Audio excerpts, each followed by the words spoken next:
our spray head broke. The plastic broke on it right here, and I can't get that part out to figure out how to replace it. So you can see it's just running water everywhere. So I ended up just buying a new head here. We're just going to go ahead and put a new one on. This one was looking pretty nasty in here anyways. It had a lot of hard water stains on there, and then the screen was broken there. So we're just going to go ahead and put in a new one.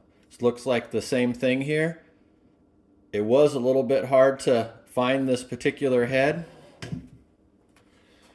I have the manual here, and it's saying that the spray assembly is this part, and this is the same part as the head that I bought here. That's the same number, but that number's different. This says YYY0A, but I think this is the same one. So we're gonna go ahead and try it on and see if it fits. The first thing I'm gonna do here is I'm gonna take some tape so that when I unscrew this, the hose doesn't flip up into the faucet handle, because this can be a real pain. If it goes up in here, it's hard to fish it out. So we're going to put some tape on there to secure it, and then it should be a matter of just unscrewing it right here,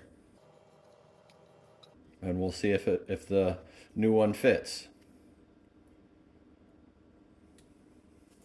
They look identical,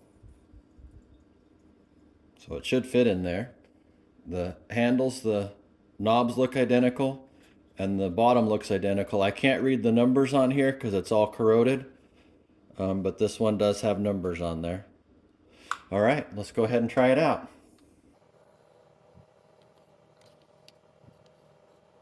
Oh, it looks like it's gonna fit. Oh yeah, there we go. All right, let's see if it runs. All right, it looks like it works. The sprayer works and the regular faucet works between the two different settings. So there's the spray, and then there's normal. And I'm not seeing any water leaking out of here, so that's cool. All right, we'll go ahead and take the tape off and see if we see any leaks or anything.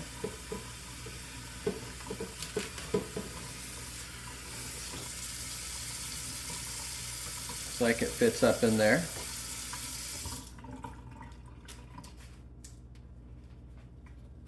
Wipe everything off here, see if anything's leaking.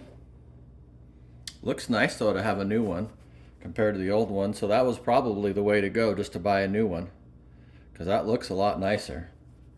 But yeah, I'm sure there's a way to take these screens out and replace them, but that's all right. We needed a new one anyways, because that other one was getting pretty old. So yeah, there you go. If you have one of these Symphony 4505 series, and you can't find this part number, this M953663 YYY0A, if you can't find that part number, the part number for this one will work. So this one, the first part number is the same.